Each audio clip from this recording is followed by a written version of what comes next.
Hi everyone, memory with Suprabha চ্যানেলে আমি সুপ্রভা তোমাদের সাথে নতুন একটা ব্লগ নিয়ে হাজির হয়ে গেছি আর তোমাদের সবাইকে ওয়েলকাম জানিয়ে ব্লগটা শুরু করছি।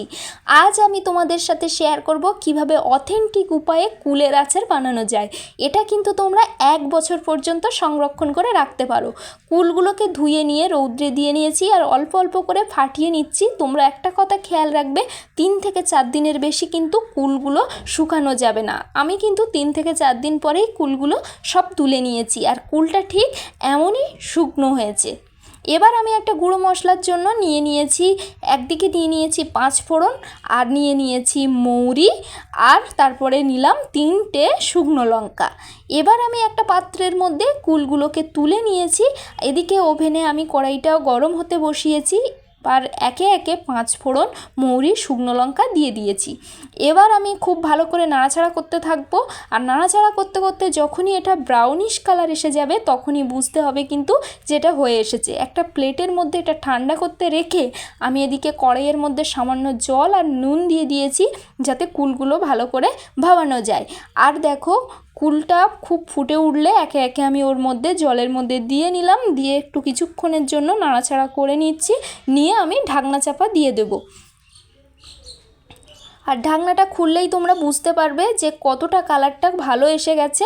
এবার জল থেকে তুলে নেওয়ার পালা, একে একে তুলে নিলাম। আর তোমরা একটা জিনিস লক্ষ্য রাখবে যে কুল আর কুলের দানা যেন আলাদা না হয়ে যায়।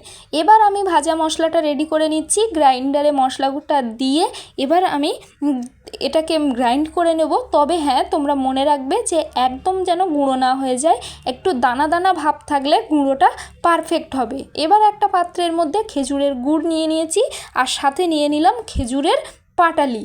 তোমরা চিনি দিয়ে অনেকে খেতে চাও না, তো এরকম খেজুরের গুড় বা আখের গুড় দিয়ে করতে পারো, কালারটা ভালো আসবে। আর শরীরের পক্ষে চিনি যতটা ক্ষতি করে গুড় কিন্তু করে না, তো এটা দিয়ে করলে অনেকটা বেটার হবে আমার মনে হয়।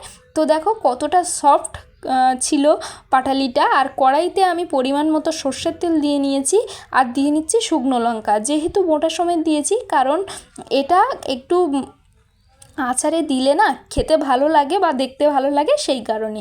এবার আমি একে একে সেদ্ধ করা কুলগুলো দিয়ে নিয়েছি। কুলগুলো খুব ভালো করে নাড়াচাড়া করতে থাকবে। এবার নাড়াচাড়া করতে করতে কালারটাও চেঞ্জ হয়ে আসবে আর কড়াইতে লেগে যাবে না, সেই কারণে বারবার নাড়াচাড়া করতে থাকতে হবে। এবার একে একে ওর মধ্যে সামান্য নুন আর সামান্য হলুদ দিয়ে দেবো, যেটা স্বাদ বলো কালার বলো সবটাতে খুব বেটার আসার জন্য আমি এটাকে অ্যাড করলাম। এবার দেখো খুব ভালো করে নাড়াচাড়া করতে থাকতে হবে। আর করতে করতে তোমাদের সাথে একটা কথা শেয়ার করি, এই রান্নাটা কিন্তু আমি আমার মায়ের কাছ থেকে শিখেছি। আমার মা সমস্ত আচার খুবই ভালো বানাতো আর সেখান থেকেই আমি একটু একটু করে শিখেছি। তো একে একে আমি খেজুরের গুড় পাটালি সব দিয়ে নিলাম আর এটা কিন্তু খুন্তি দিয়ে নাড়তে থাকতে হবে। নাড়তে নাড়তে কিন্তু খেজুরের পাটালিটা অনেকটাই মেল্ট হয়ে যাবে। আর দেখো কতটা মেল্ট হয়ে এসেছে আর কালারটা কিন্তু আস্তে আস্তে তোমাদের চোখের সামনেই পাল্টে যাচ্ছে, অনেকটা ঠিক বাজারের স্টাইলে হচ্ছে। আর হ্যাঁ, আমি কিন্তু এখানে কোনো ফুড কালার ইউজ করিনি। বাজারের কিন্তু আচারে ফুড কালার ইউজ করে যাতে কালারটা এতটা সুন্দর আসে।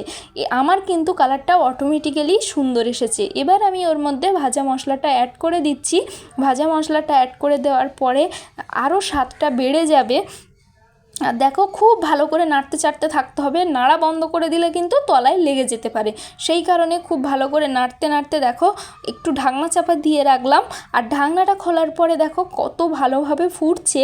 এবার কিন্তু আমাদেরকে আরও নাড়তে থাকতে হবে খুব ভালোভাবে। আর নাড়তে নাড়তে দেখবে অনেকটা গাঢ় হয়ে আসবে কুলের আচারটা। আমরা কিন্তু কুলের আচার বানানোর একদম শেষ পর্যায়ে পৌঁছে গেছি। এবার কিন্তু খুব ভালো করে নাড়াচাড়া করে ঢাকনা চাপা দিয়ে কিছুক্ষণের জন্য রেখে দিলেই রেডি হয়ে যাবে আমাদের কুলের আচার। দেখো কতটা কালারটা সুন্দর এসছে আর আস্তে আস্তে কিন্তু গাঢ় হয়ে যাচ্ছে আর কুলটা কিন্তু আস্তে আস্তে রসটাকে ভালো করে শুষে নিচ্ছে। এবার আরও কিছুক্ষণের জন্য আমি ঢাকনা চাপা দিয়ে রেখেছি। এইবার দেখো একদম ফাইনালি রেডি হয়ে গেছে আমাদের অথেন্টিক উপায়ে খেজুরের গুড়ের কুলের আচার। কেমন হয়েছে অবশ্যই তোমরা জানাবে, কমেন্ট করবে, ভিডিওটা ভালো লাগলে লাইক করবে আর চ্যানেলটা কিন্তু অবশ্যই সাবস্ক্রাইব করতে ভুলবে না। চলো এবার একটুখানি পরিবেশনা করে দেখা যাক যে কতটা ভালো হয়েছে কুলের আচারটা। তো আমি একটুখানি প্লেটের মধ্যে দিয়ে নিলাম কুলের আচারটা। এবার দেখো কতটা সুন্দর হয়েছে। আর একটুখানি শুকনো লঙ্কাও দিয়ে নিয়েছি সাজানোর জন্য, আর ওপর দিয়ে সামান্য বিট নুন দিয়ে নিয়েছি। আর দেখো একদম কিন্তু পারফেক্ট হয়েছে কুলের আচারটা। আর তোমরা যদি ভালো লাগে অবশ্যই আমাকে সাপোর্ট করো, আমার পাশে থেকো। তবে আজকের মতো বাই।